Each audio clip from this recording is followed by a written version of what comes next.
orang kelaparan, kita beri makan, kenyang. Nah, kita namanya memberikan nasihat kepada orang yang lapar tersebut.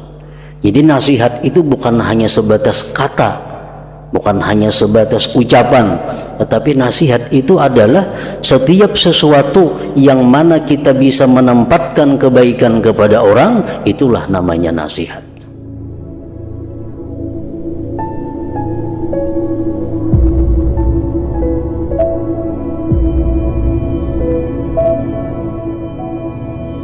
Bismillahirrahmanirrahim. Alhamdulillahilladzi amarana bin nasihah wa nahana 'anil hasadi wa idmaris sayyi'ah. Asyhadu an la ilaha illallah wahdahu la syarika lah wa asyhadu anna sayyidana Muhammadan 'abduhu wa rasuluhu wa la nabiyya ba'dah. Allahumma salli wa sallim wa barik ala sayyidina wa maulana Muhammadin imamil a'immah wa ala alihi wa ashabihi wa dhurriyyatihi wa atba'ihi ila yaumil qiyamah, amma ba'd. Yang kita hormati dan kita cintai para habaib dan para alim ulama, para muhibbin, hadirin, hadirat rahimakumullah. Puji syukur selalu kita haturkan kehadirat Allah Subhanahu wa ta'ala yang memberikan kita izin, taufik dan hidayah sehingga kita dapat berkumpul bersama-sama di majelis yang berkah ini. Salawat dan salam tidak lupa kita haturkan kepada junjungan kita Nabi besar Muhammad sallallahu alaihi wasallam dan kepada seluruh keluarga, para sahabat, zuriat dan pengikut beliau sampai hari akhir nanti. Para muhibbin rahimakumullah, al-haditsus sabi' an Abi Ruqayyah Tamim ibn Ausin ad-Dari radhiyallahu anhu anna an-nabiyya sallallahu alaihi wasallam qala ad-dinun nasihah salasan. Qulna liman ya Rasulullah? Qala lillah wa li kitabihi wa li rasulihi wa li a'immatil muslimin wa ammatihim, rawahu Muslim. Hadis yang ketujuh dari 40 hadis dari Tamim ad-Dari bahwa Nabi SAW bersabda, ad-dinun nasihah, bermula agama itu adalah nasihat. Agama Islam itu intinya adalah nasihat. 3 kali Rasulullah Shallallahu Alaihi Wasallam mengulangi kalimat ad-dinun nasihah, ad-dinun nasihah. Agama Islam adalah hakikatnya nasihat. Kami bertanya, kami berkata, bagi siapa wahai Rasulullah? Nasihat bagi siapa? Itu agama Islam. Qala, menjawab Rasulullah sallallahu alaihi wasallam, lillah, nasihat bagi Allah, wali kitabihi, nasihat bagi kitab Allah Al-Quran khususnya, wali rasulihi, dan nasihat bagi rasulnya, wali a'immatil muslimin, dan bagi pemimpin-pemimpin kaum muslimin, wa ammatihim, dan umumnya kaum muslimin. Hadis riwayat Muslim. Para muhibbin rahimakumullah, nasihat itu artinya adalah menempatkan kebaikan pada yang dinasihati. Itu pengertian nasihat. menempatkan kebaikan bagi yang dinasihati.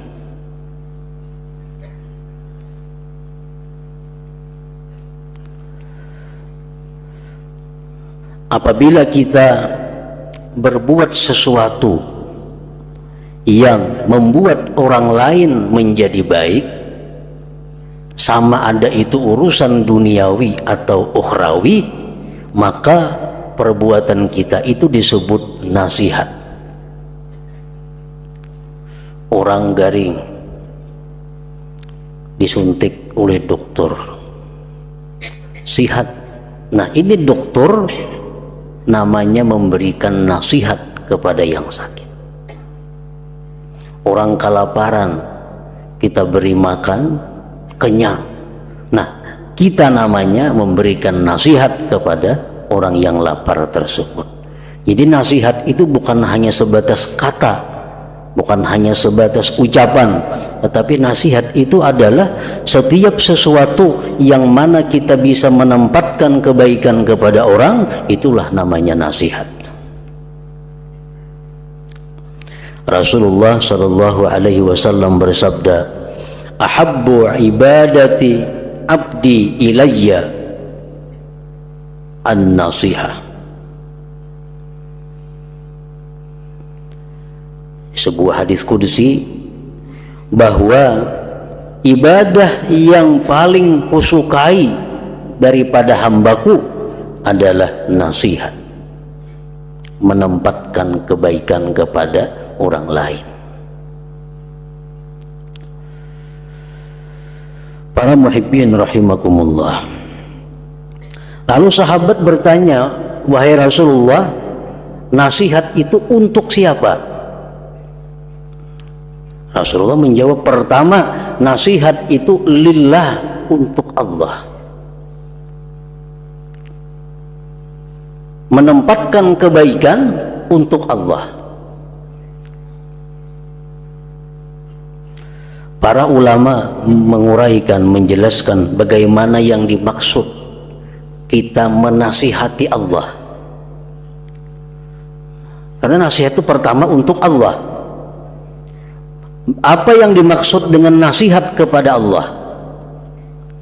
Apa yang dimaksud kita memberi nasihat kepada Allah? Para ulama menjelaskan, pertama, ayyu'mina billah, bahwa dia beriman kepada Allah. Kita beriman kepada Allah, itu namanya kita memberikan nasihat untuk Allah. Beriman kepada Allah bahwa Allah Ta'ala itu esa. Beriman kepada Allah bahwa Allah Ta'ala itu maha kuasa. Beriman kepada Allah bahwa Allah Ta'ala itu maha perkasa. Beriman kepada Allah bahwa Allah itu maha adil dan bijaksana, dan seterusnya. Nah, itu namanya adalah kita memberi nasihat bagi Allah. Kita beriman Allah itu esa, kuasa, dan beriman bahwa Allah itu maha bijaksana.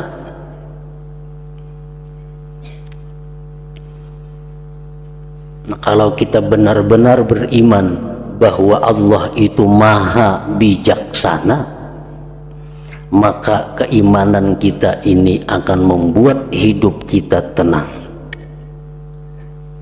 akan membuat hidup kita ini bahagia. Kalau kita benar-benar beriman bahwa Allah Ta'ala itu maha bijaksana. Para muhibbin rahimakumullah, kalau kita beriman bahwa Allah Ta'ala itu maha bijaksana, maka apapun yang diberikan Allah kepada kita, kita dengan lapang hati menerimanya. Karena dari Allah yang maha bijaksana, yang segala perbuatannya itu adalah kebaikan. Tidak ada pun satu perbuatan Allah itu kejahatan atau kezaliman. Kita dapat sekian rezeki kita tenang, karena ini sudah keputusan dari Allah yang maha bijaksana. Andai kata lebih dari ini mungkin bisa membahayakan kita. Nah, kita dapat sesuatu hal yang tidak menyenangkan hati kita, misalnya musibah. Tapi kita tahu bahwa musibah ini tidak akan terjadi kalau tidak ditakdirkan oleh Allah yang maha bijaksana. Nah, ini musibah. Kalau kita meyakini bahwa dari Allah yang bijaksana, maka musibah itu akan membuat kita tenang, tidak membuat kita keluh kesah dan sebagainya. Nah, kenapa kita dapat musibah itu sakit hati? Kenapa kita dapat musibah itu keluh kesah? Kenapa dapat musibah itu kita stres? Karena kita kurang beriman bahwa Allah itu maha bijaksana.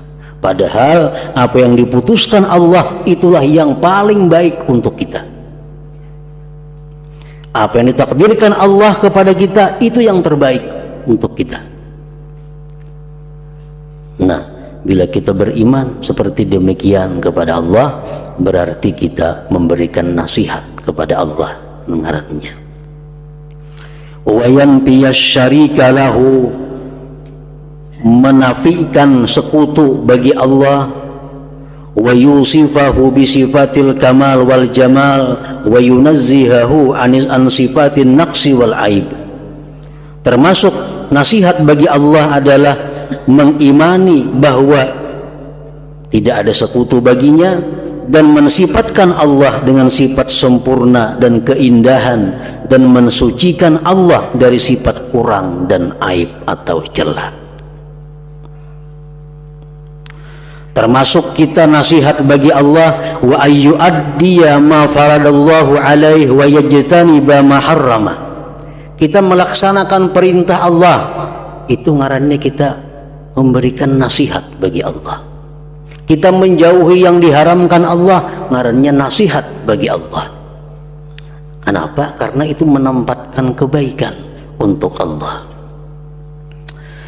Wa alla yarda bi maksiatil asi, dan bahwa dia tidak boleh riba, tidak boleh setuju dengan kemaksiatan seorang hamba. Ini termasuk bagian daripada nasihat terhadap Allah. Tidak boleh kita senang dengan kemaksiatan. Ar-radi anil ma'asi maksiyah, ar-ridha anil ma'asi maksiyah. Senang terhadap satu maksiat, maka itu adalah maksiat. Bujurai kita kada ketujuh permainan, kita kada ketujuh judi, tapi kita ketujuh melihat orang permainan. Sama, jangan umpat sama sekali. Setuju dengan kemaksiatan adalah maksiat. Nah, kalau kita nasihat bagi Allah, kita tidak boleh senang terhadap satu kemaksiatan. Setuju dengan perzinahan, berarti kita melakukan perzinahan.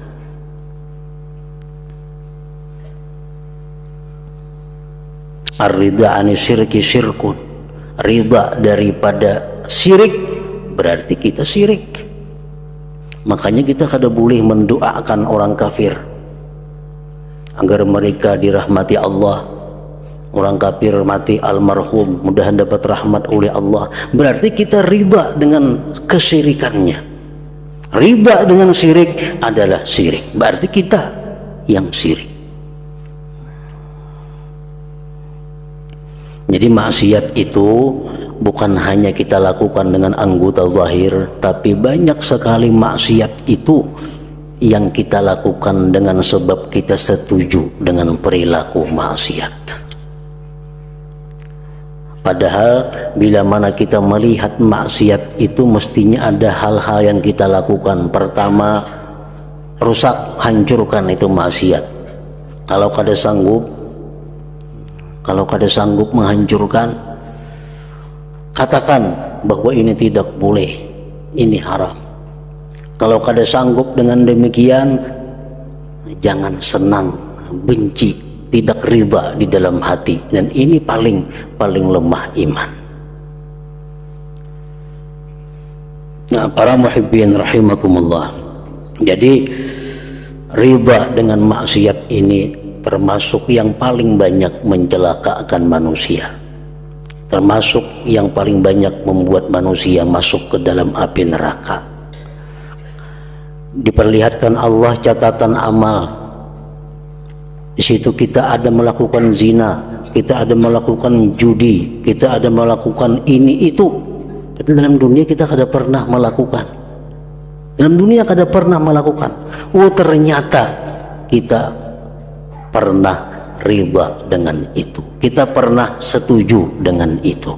Nah, setuju dengan satu kemaksiatan adalah maksiat. Kalau kita nasihat bagi Allah, kita menjauhi yang demikian itu. Kita mesti tidak boleh senang, tidak boleh setuju dengan apapun yang sifatnya maksiat kepada Allah Subhanahu wa ta'ala. Nah, itu antara lain nasihat bagi Allah. Wali kitabihi, dan nasihat bagi Al-Quran, kitab Allah. Bagaimana kita menasihati Al-Quran? Para ulama menguraikan ayyu'mina bihi bi annahu kalamullah wa ayyata'addaba ma'ahu bi ayyada'a kitabahu fawqa kulli syai' imma bil zahir wa imma bil batin. Pertama, kita menasihati Al-Quran itu kita beriman dengannya. Beriman apa? Bahwa Al-Quran ini kalamullah yang kadim. Termasuk kita nasihat bagi Al-Quran, beradab serta Al-Quran. Contohnya beradab antara lain dengan bahwa meletakkan Al-Quran itu di atas segala sesuatu, baik pada zahir maupun pada batin. Artinya pada zahir, kalau kita mendak menyusun buku, menyusun apa yang di situ ada Al-Quran, Al-Quran mesti paling atas.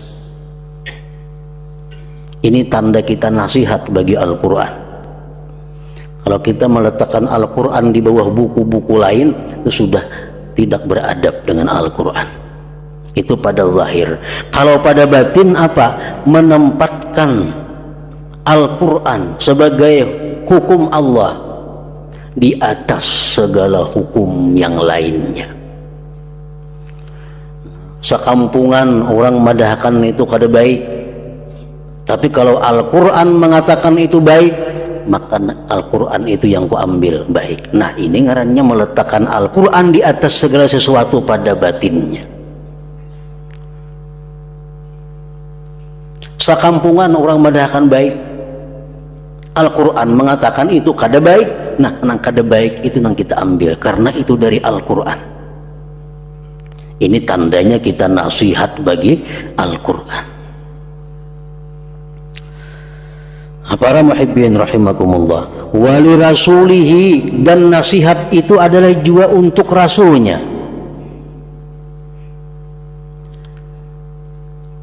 Para ulama menjelaskan bagaimana kita memberi nasihat kepada Rasulullah.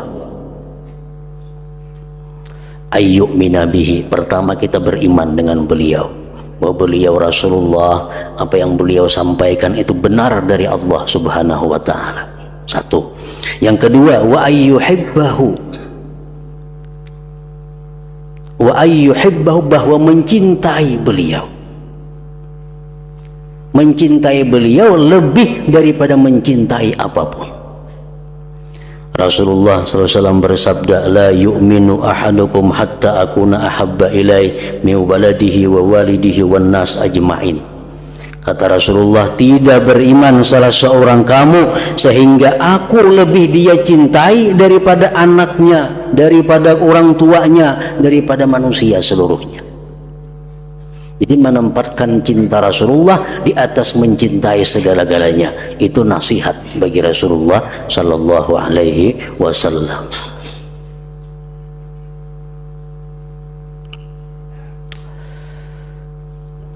Mencintai Rasulullah termasuk satu kewajiban daripada umat Islam.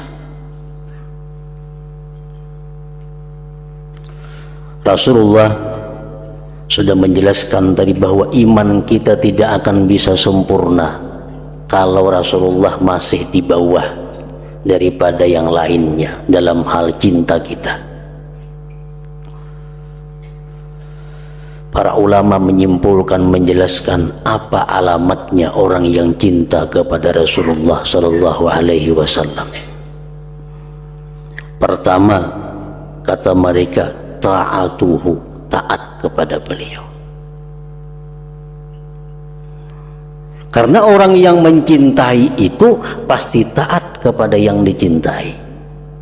Kalau bapadah mencintai tapi kada taat, itu berarti hanya cinta di mulut. Nah, ta'atuhu, taat kepada Rasulullah. Ini tanda kita cinta. Yang kedua, wa kasratu dzikrih, banyak menyebutnya. Itu jelas sudah, orang yang cinta kepada sesuatu pasti seringkali menyebutnya. Artinya apa? Banyak membaca salawat. Bapak ada cinta on Rasulullah, berapa salawat sehari? 100 kadikitan. Kadikitan 100, kada termasuk banyak. Yang termasuk banyak itu para ulama mengatakan paling kada 350. Bahkan ada yang mengatakan 350 siang, 350 malam. Nah, kalau sudah macam itu salawat, boleh dikatakan banyak bersalawat. 100 sehari belum banyak. Ada kawa dikatakan tanda cinta kepada Rasulullah Sallallahu Alaihi Wasallam. Yang ketiga, alamat cinta kepada Rasulullah itu adalah asyauq ila liqa'i, rindu kepada bertemu beliau. Nah, rindu bertemu. Seringkali berdoa kepada Allah agar dimimpikan bisa bertemu beliau. Mohon kepada Allah, seringkali minta agar bisa melihat Rasulullah Sallallahu Alaihi Wasallam. Karena orang yang cinta itu pasti rindu ingin melihat orang yang dicintainya. Itu sudah alami.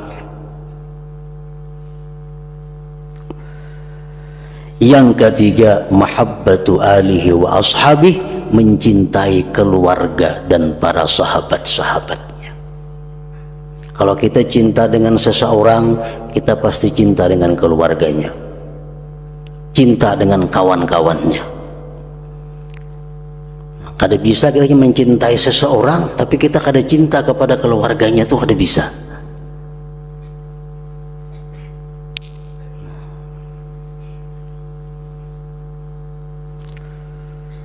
Mahabbatu alihi wa sahbihi, cinta kepada keluarganya dan para sahabatnya.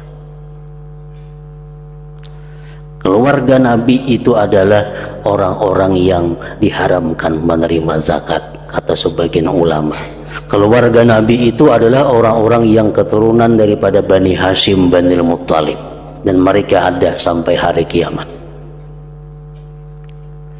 Dari Bani Hashim, dari Bani Muttalib itu dianggap keluarga Rasulullah Sallallahu Alaihi Wasallam. Termasuk di dalamnya para zuriat Nabi, para habaib, itu adalah merupakan keluarga daripada Rasulullah Sallallahu Alaihi Wasallam. Rasulullah Sallallahu Alaihi Wasallam bersabda, arba'atun ana lahum syafi'un yaumal qiyamah. 4 macam, ujar Nabi, 4 kelompok, 4 orang yang nanti pasti aku berikan syafaat di akhirat pada hari kiamat. 1, al-mukrimu li dzurriyyati, orang yang memuliakan zuriatku. Pasti di akhirat akan dibalas Rasulullah SAW dengan syafaat beliau, memuliakan zuriatku. Yang kedua, wal qadi lahum hawaijahum, orang-orang yang menunaikan hajat mereka, orang yang mengabulkan permintaan mereka selama itu tidak bertentangan dengan hukum Allah. Kita kabulkan sekemampuan kita, seikhlas kita hajat mereka. Rasulullah akan membalas dengan syafaat di hari kiamat. Yang keempat, wasa'ilahum fi umurihim indama tarru ilaih, orang yang mengusahakan keberhasilan mereka, orang yang mengusahakan agar mereka itu berhasil, baik urusan duniawi atau urusan ukhrawi.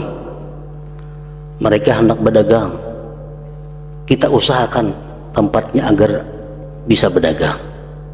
Nah, mereka hendak kawin, cari usahanya kayak apa supaya mereka bisa kawin. Mengusahakan apa yang mereka perlukan. Bila kita demikian, kita akan dibalas Rasulullah dengan syafaat pada hari kiamat. Wassa'i lahum bi umurihim indama tarru ilaih. Yang keempat, wal muhibbu lahum biqalbih wa lisanih, orang yang cinta mereka dengan lisan dan hatinya. Dengan lisan dan hatinya. 4 orang ini, ujar Nabi, ana lahum syafi'un yaumal qiyamah, aku memberi syafaat kepada mereka pada hari kiamat. Nah, kemudian wali a'immatil muslimin, dan nasihat kepada para pemimpin kaum muslimin.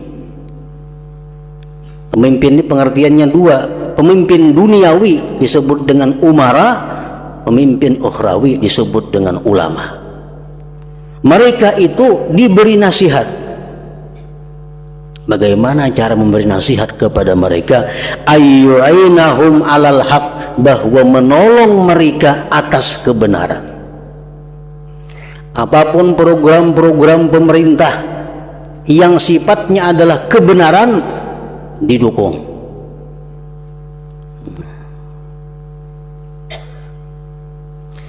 Wa yad'u bi salahi, kan dengan kebaikan mereka.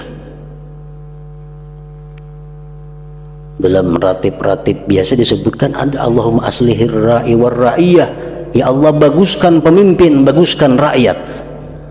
Kita mendoakan mereka itu termasuk nasihat bagi mereka. Wa yamtathila amrahum bi ghairi ma'siyatillahi ta'ala, dan menjunjung perintah mereka selama itu tidak maksiat kepada Allah Subhanahu wa ta'ala.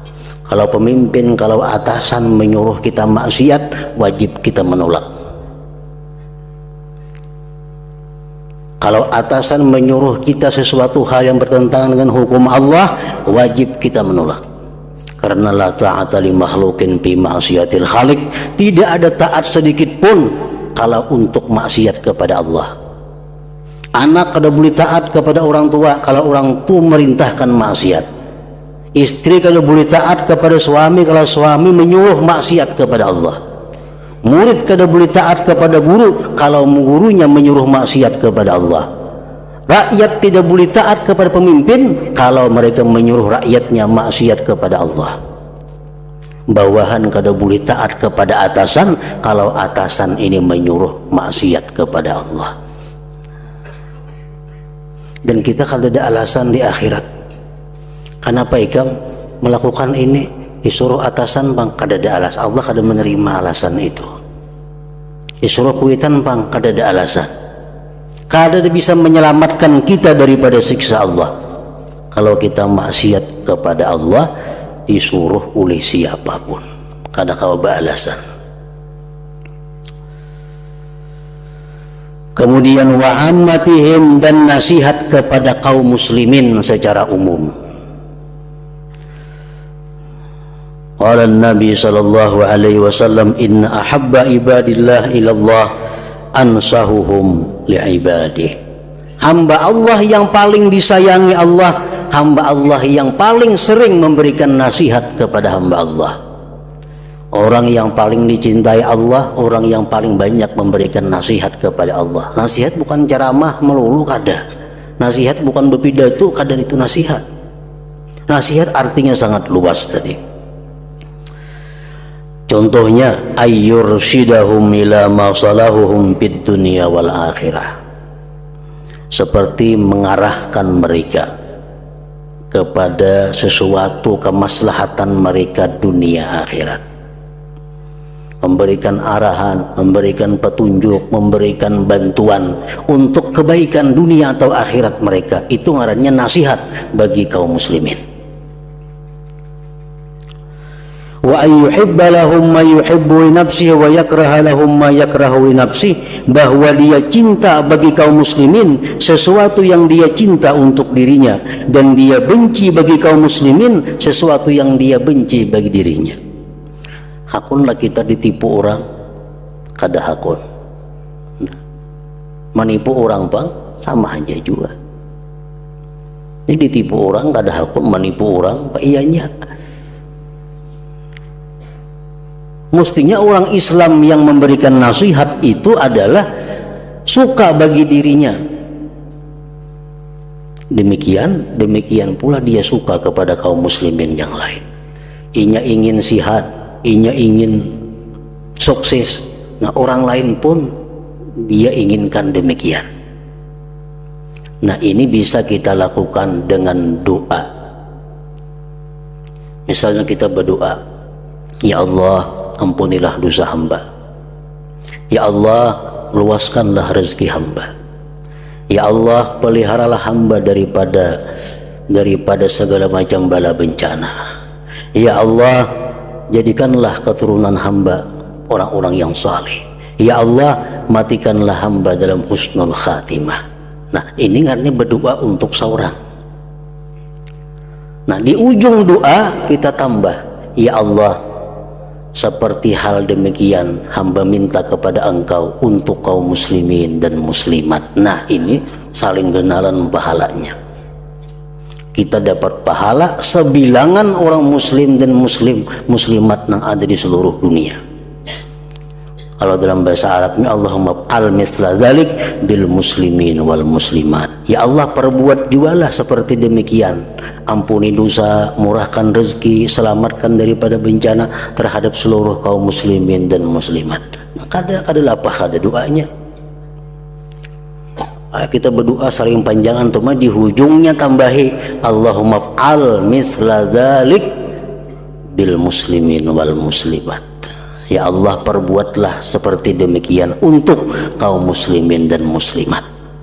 Nang nyata doa kita itu kita dapat pahala berapa banyaknya? Sebanyak kaum muslimin dan muslimat yang ada di dunia. Urusan kabul itu nomor 2, nyata pahala sudah kita dapatkan, pahala sudah kita peroleh. Nah, para muhibbin rahimakumullah, demikian penjelasan para ulama tentang pengertian nasihat bagi Allah, bagi kitabnya, bagi rasulnya, bagi pemimpin kaum muslimin dan umumnya kaum muslimin. Hadis ini riwayat Imam Muslim. Nah, kemudian hadis yang ke-8. Ila hadratin Nabi sallallahu alaihi wasallam al-Fatihah. Iyyaka na'budu wa iyyaka nasta'in.